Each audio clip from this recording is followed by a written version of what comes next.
নম্বর আয়াতে আল্লাহ পাক জানিয়েছেন, অবশ্যই অবশ্যই আমরা সাহায্য করছি, করব আমার রাসূলদেরকে।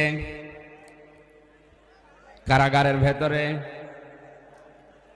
মরহুম মুফতি আমিন রহমতুল্লাহ আলাইহির জামাতা মুফতি সাখাওয়াত হোসেন রাজি,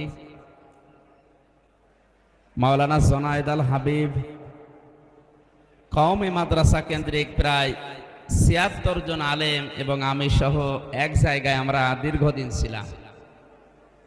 বিশেষ করে মুফতি সাখাওয়াত হোসেন রাজি সাহেবের কাছে এই আয়াত নিয়ে আমরা দুইজন কথা এক জায়গায় বলতাম, আল্লাহ রসুলানা কেন দিয়েছে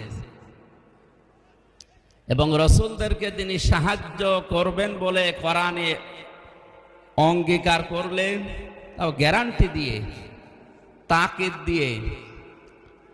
হযরত ইব্রাহিম আলাইহিস সালামের এখানে 30টা পয়েন্টের উপরে আমি নোট করেছিলাম। ওখানে শরীরের যে কন্ডিশন, গলার যে অবস্থা, আর কথা বলার এই ধারাবাহিকতা যেহেতু প্রায় 3 বছর নেই, এই জন্যে মানে হচ্ছে না।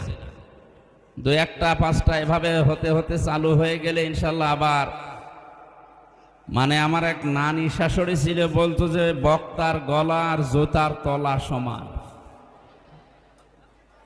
জুতার তলায় যেমন কিছু বাঁধে না, এ বক্তার গলায়ও কিছু বাঁধে না।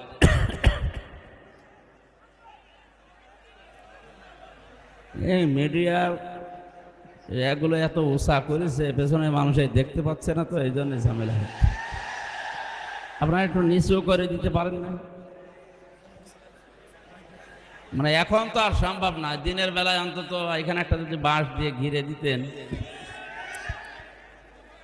তো একটু জিকির করেন, 1 মিনিট মতো জিকির।